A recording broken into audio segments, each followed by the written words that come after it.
मुसलमान जातिवाद में बांट के, धर्मवाद में बांट के लड़ाती रहेगी, आप लोगों का फायदा उठाती रहेगी। मैं आप सभी साथियों से पूछना चाहता हूं, आज इस वक्त लिम्पी नाम की बीमारी चली हुई है, सबको पता होगा। हमारी गौ माताएं कैसे तड़प तड़प के मर रही है। भाजपा सरकार, कोई पार्टी वाला बैठा हो भाई, बुरा मत मानना, बात को समझना और सुनना। भाजपा सरकार जब 2014 में चुनाव लड़ने आई, उन्हें कहा था गौ माता की रक्षा हम करेंगे। उनने करी भी गौ माता की रक्षा। कैसे करी? भारत 20वें नंबर पर था गाय का मीट बेचने में, जिसको बीफ कहते हैं। आज भारत 30वें नंबर पर है।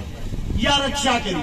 जितनी गाय पहले कटती थी उससे 3 गुना बढ़ गई। आज लिम्पी नाम की जब बीमारी आती है, हमारे देश का प्रधानमंत्री, हमारे देश का राजा बाहर से चीते लाता है। मैं पूछना चाहता हूँ, कहा अपने बाप की शादी में लेके जाएगा उनको? क्या कमाएंगे वे?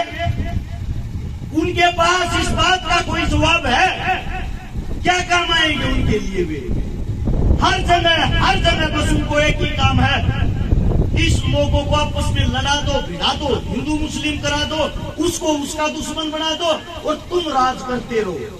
जो काम अंग्रेज करते थे आप लोगों को लड़ा के, वही काम आज हो रहा है। वही काम आज हो रहा है। हम आज कौन सा आजाद है?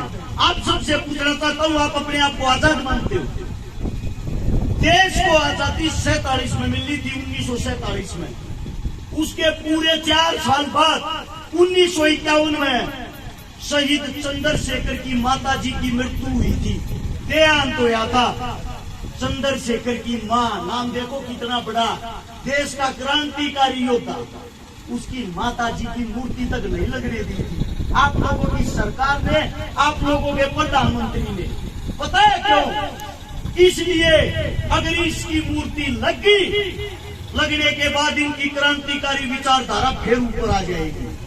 आप लोगों को नहीं पता हो, भगत सिंह, चंद्रशेखर जब हमारे बीच नहीं रहे, उनके 50,000 साथी अंग्रेजों ने ढूंढ ढूंढ के बुरी तरह तड़पा के मारे। वही हालात आज हो रखे हैं। जब आप लोगों के पास में आपका कोई साथी तड़पता है, आपकी गौ माता आज बुरे तौर से जूझ रही है, कहां चले गए भाई आज वे गौ रक्षक? वे गौ रक्षक जो पार्टियों में, उनकी बातें कर रहा हूं मैं, इनकी नहीं। ये जो सदैव अपना कार्य करते आए हैं, जो आज भी संभाल रहे, मैं हर एक पार्टी की बातें कर रहा हूँ। कहाँ है वे पार्टियां? कहाँ है उन पार्टियों के MP MLA? सिर्फ क्या उनको राजनीति करने के लिए और वोट मांगने के लिए गाय याद आती है? कोई मुद्दा बनाना हो, भाई से लड़ाना हो, तभी गौ माता को उठा लाएंगे। हर टीवी चैनल पे 3 दिन से ये चल रही है खबर, आज चीते ने इतना भाग्या, आज चीते ने इतना भाग्या, आज चीता इतना थोड़े। क्या कमाएगा वो चीता? अगर वो काम आने के लिए लाए होते, काम करो, उसको संसद के अंदर ही छोड़ दो, सारे जितने निकम्मे नेता होंगे सबको खा जाएगा। यार कोई काम होता है देश के लिए, देश को डुगडुगी समझ रहे क्या? कोई भी आओ, बचाओ और चले जाओ।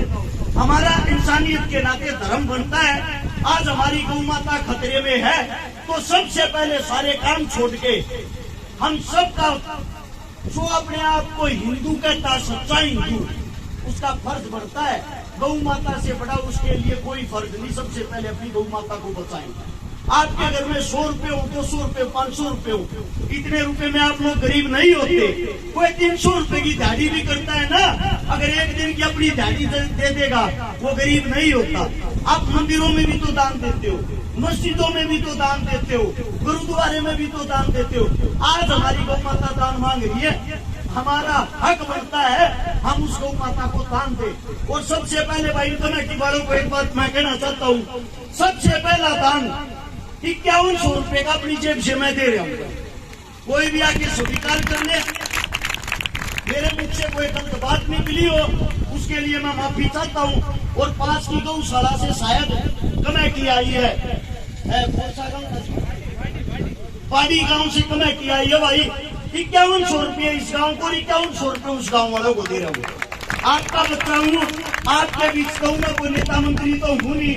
जैसा मेरा जुबान है वैसे आपके चरणों में ये अरदास है, इसको आप प्राप्त करें। और मेरे मुंह से कोई गलत शब्द, कोई गलत बात निकल गई हो, अपना बच्चा, अपना भाई, अपना बेटा समझ के माफ कर दे। अगर मेरी बात आप लोगों को अच्छी लगी हो तो एक बारी नारा लगाएंगे इंकलाब का और गौ माता का। तैयार हो? बोलो इंकलाब, इंकलाब, गौ माता की, गौ माता की। धन्यवाद आप सबका।